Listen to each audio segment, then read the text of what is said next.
Hai, Assalamualaikum warahmatullahi wabarakatuh. Salam sejahtera untuk kita semua. Kembali lagi di mata pelajaran Sejarah Peminatan kelas 12 IPS.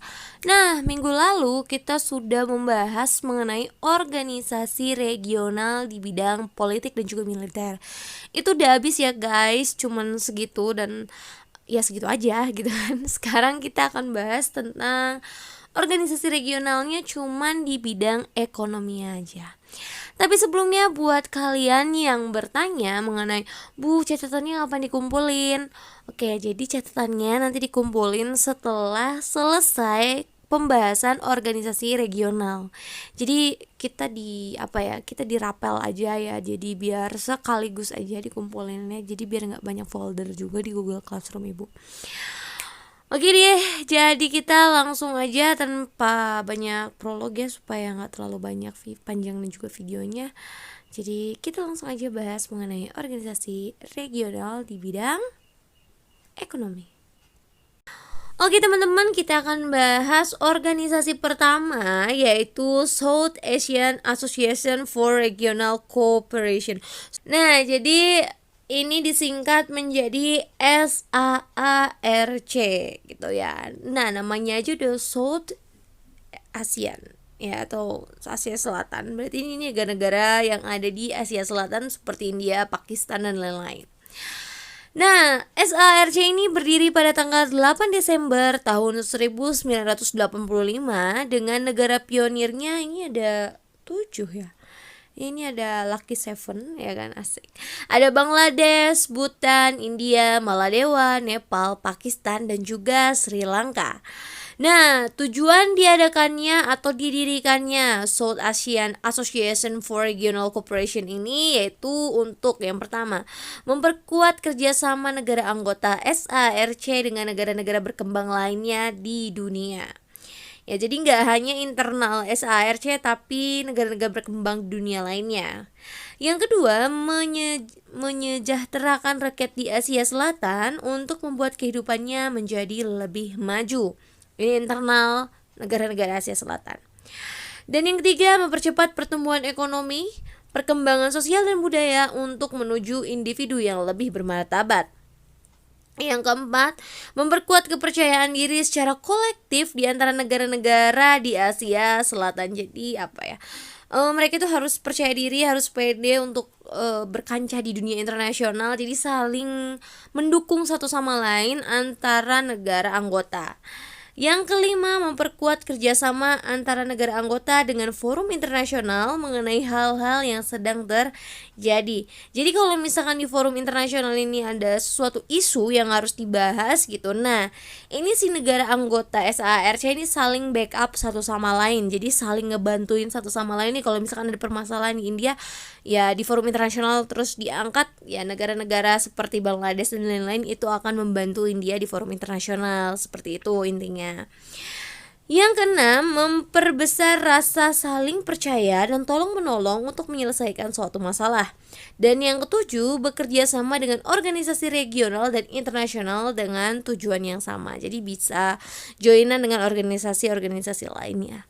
Nah, pada tahun 2007 ini SARC nambah anggota yaitu Afghanistan gitu ya. Sebentar, aduh ini kucing ibu ngedudukin buku. Oke, jadi intinya sih tujuan dari diadakannya SARC ini yaitu untuk memajukan kerjasama di bidang ekonomi, sosial dan juga budaya di wilayah Asia Selatan dan saling mendukung di forum internasional. Intinya sih seperti itu ya untuk tujuan dari SAARC ini. Nah, kalau misalkan SARC ini suka mengadakan sebuah perjanjian, ya pastilah namanya organisasi pasti suka ada rapat gitu ya.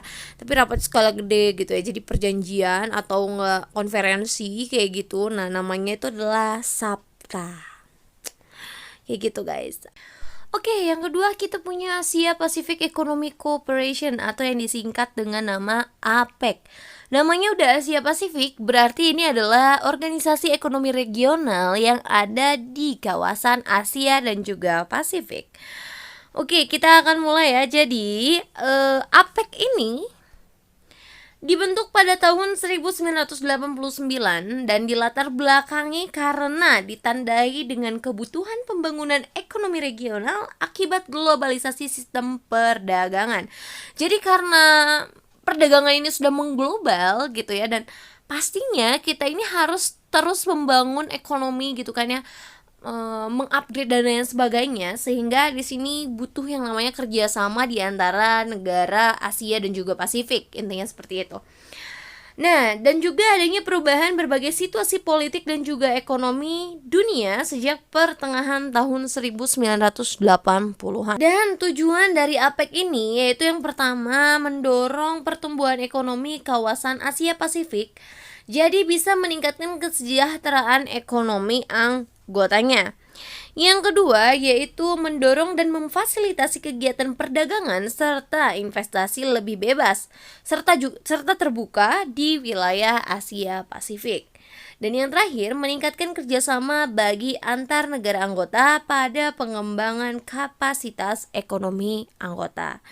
Jadi sebenarnya apa ya, organisasi-organisasi antar negara ini tujuannya satu, kerjasama di antara negara-negara di kawasan atau region tertentu.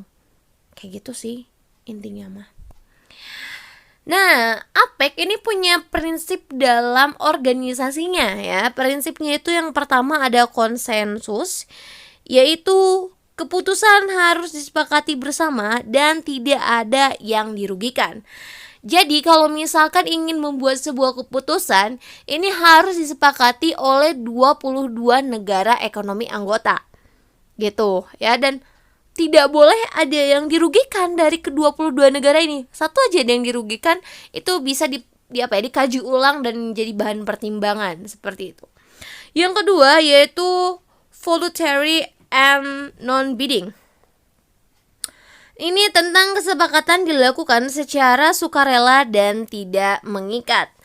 Terus selanjutnya ada concerted, apalah ini ya bacanya, ya Allah hurobi, aku tuh gak bisa bahasa Inggris.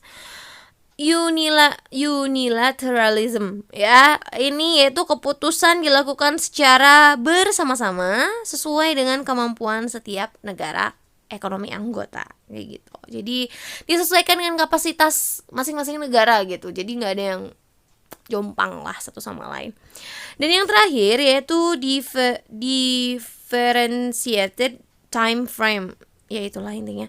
Jadi intinya yaitu negara ekonomi anggota maju diharapkan melakukan liberalisasi terlebih dahulu. Jadi dari 22 negara ekonomi anggota kan pasti ada negara-negara maju ya.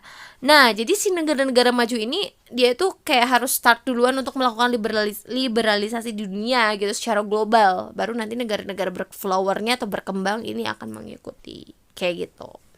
Oke, selanjutnya ini ada agenda pertemuan APEC. Jadi setiap organisasi pasti ada yang namanya pertemuan kan ya, atau rapat gitu. Kalau tadi SARC itu ada SAPTA, kalau APEC ini ada 3 agenda ya, tergantung ini keperluannya untuk apa gitu kan. Yang pertama ada ALM ini yaitu APEC leaders meeting, yaitu pertemuan antara kepala negara dari negara anggota APEC sendiri.